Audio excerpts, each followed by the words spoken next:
Am I an idiot for not accepting my sister's relationship with my ex despite her having cancer as a teenager? My female, 25, father married my stepsisters, female 23, mother when I was 4 and she was 3. We've lived together most of our lives and are a family. She and I were extremely close. She developed cancer when she was 14 and was sick for about 2 years. She's since made a full recovery. During that time, my parents became understandably overprotective. They also asked a lot of me. I quit my extracurriculars so I could get a job. The money went towards her medical bills, and so I could drive her to appointments. I didn't go to dances and any fun activities I did needed to include her. I did almost all of this willingly, the exception being having to quit my high school volleyball team. I did throw a bit of a tantrum about that, but was swiftly punished. And I think having one emotional breakdown was pretty chill given the circumstances. Anyhow, I go to college and meet my ex, we'll call him Ben, when I'm a junior. We fell in love, blah blah blah. He and I move in together when we graduate, so we've been living together for about 3 years. We were serious until July when I walked into my bedroom and saw him freaking my sister. I broke it off. Tears were shed. He moved out, etc. My sister apologized at first but then backed off. I thought she was giving me space, but last week she called and asked if we could meet up.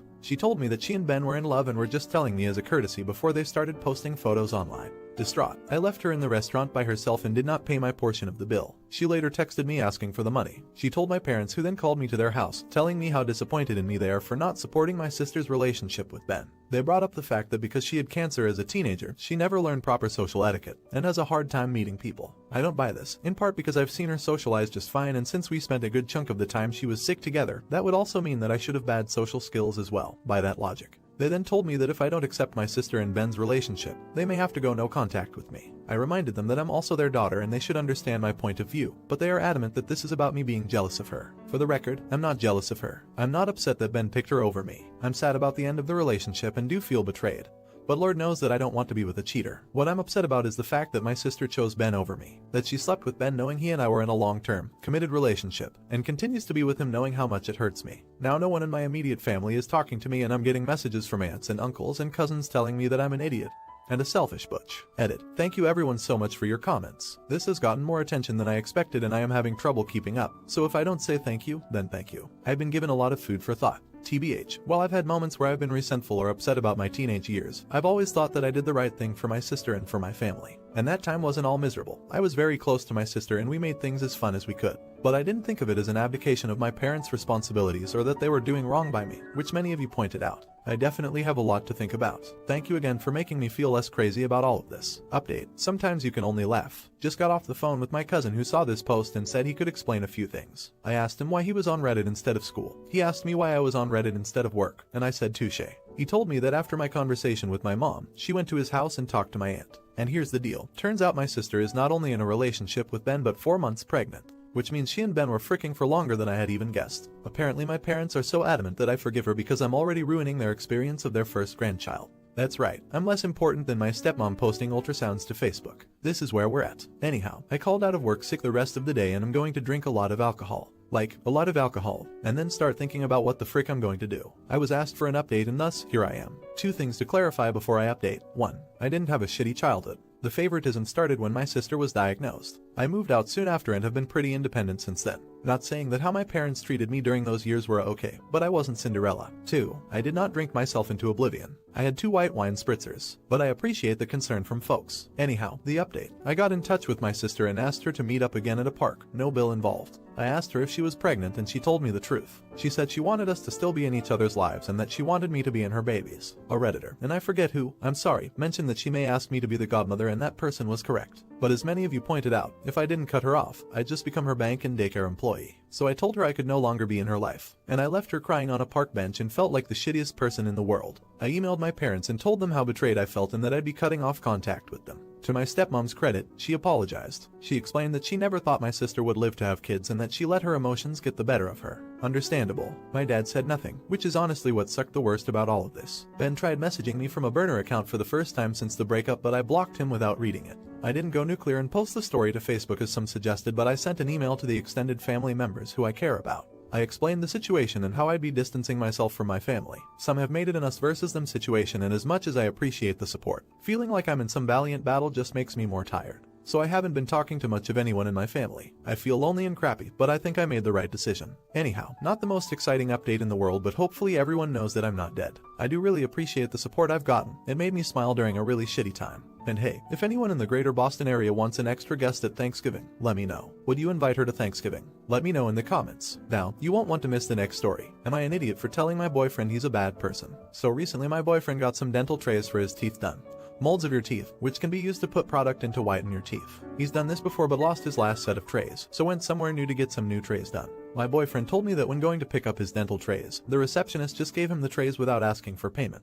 He then took the trays and left knowing he had not paid for them. The receptionist called shortly after he left and explained that a mistake was made and could he please either come back and pay for the trays or pay over the phone. My boyfriend lied, saying he was adamant he had already paid before picking the trays up, and it wasn't his fault that they had no record of him paying, that he didn't keep his receipt to prove it to them. He was pretty vocal to me about not wanting to pay for the dental trays if he didn't have to, and that it was the receptionist's mistake and on her. What sparked our argument about this was a car journey where he answered the phone to the manager of the dental practice, who was following up the call with the receptionist. My boyfriend continued with his lie that he had already paid and it was not his problem that they could not provide proof of this. Now, something about witnessing him lie so easily to this man really bothered me, and it bothered me that he didn't care if the receptionist may get into serious trouble or even lose her job over this mistake, or that he wasn't losing out by paying as he would have paid for the product in normal circumstances. After the call, which didn't reach any resolution, I told him that was very uncomfortable for me to hear and witness, and he's a bad person for lying like that when he knows full well it was likely an honest mistake by the receptionist, and he got a product he didn't pay for. My boyfriend is now giving me the silent treatment and seems really hurt that I called him a bad person.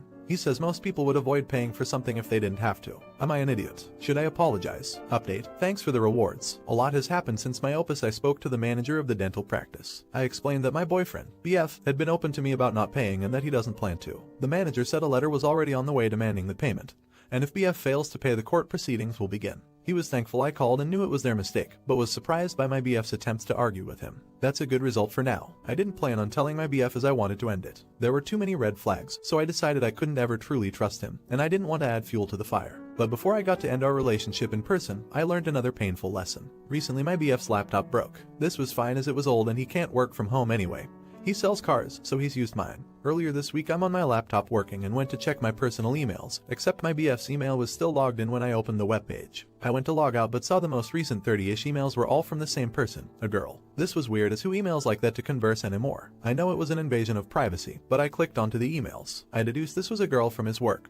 They were emailing because her mobile phone was broken, and emailing him from her work email during the day was an easy way for them to still talk. The emails were flirtatious. They mentioned dates they'd been on. He'd clearly been to her house, they spent lunch breaks together, and she thought he was single. The more I read, the more enraged I became. What if I'd never clicked the email? After considering where I could bury him, I decided to remain calm. I called my manager to tell her what I'd just learned. She's super cool and said to take the afternoon. I then called an emergency locksmith and packed up my BF's stuff. He alternates between staying at mine and his mom's, except for his PS5 I bought for his 25th birthday last month. When this purge of my BF from my life was ready, I texted him, "I know about us, our relationship is over, your things are on the doorstep. You must transfer me the money for XYZ. Please don't ever contact me again," and blocked him on everything. A little while later, there's knocking at my door as he's pleading to be let in to talk about it. I can see him but stay silent where he can't see me. He was on his knees crying, begging, pleading for me not to leave him. Whether they were crocodile tears or not, my heart ached. After some time he left with his stuff. I felt relief and had a good cry, but I doubt that's the last I'll hear from him. I feel heartbroken and stupid. An enormous thank you to all those who said his behavior was revealing of his character, what he's capable of. I will apply the same vigilance to future partners. I know this is a dodged bullet, but it hurts like hell. Edit. Just wanted to clarify some things. I kicked him out of my house. I own it. He's never paid anything towards it and has no documentation linking him to my house. He alternates between staying at mine and his mother's, with his mother's being his official and primary residency. Weirdly, some of you were really focused on the fact I kept the PS5. But I paid for it, had the receipts, and it never left my home.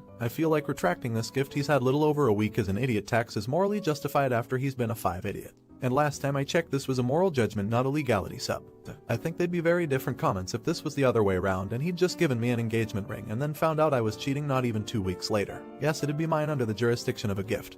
But is it morally right I get to keep the ring? Probably not. I noted down the email of the girl my ex was cheating with in case I wanted to contact her directly. I was thinking of constructing a message explaining everything and assuring her I'm not bitter towards her. Then it's up to her what she wants to do with that info. Thanks so much for all the supportive messages and comments. I am reading every single one. I'm honestly shocked at the amount of kindness from strangers. Not an idiot. I also believe you have a right to take back everything expensive that you bought for him. You had every right to kick him out of your house. Ignore everyone who says otherwise. He was in the wrong. A cheat and a liar. You're better off without him. Not an idiot. Way to go. That is some serious shadiness. Glad you saw it early. Sorry you had to hear the hard news in a totally short way. But proud of you. Crocodile tears can still trigger sympathetic emotions, but you made the right choice.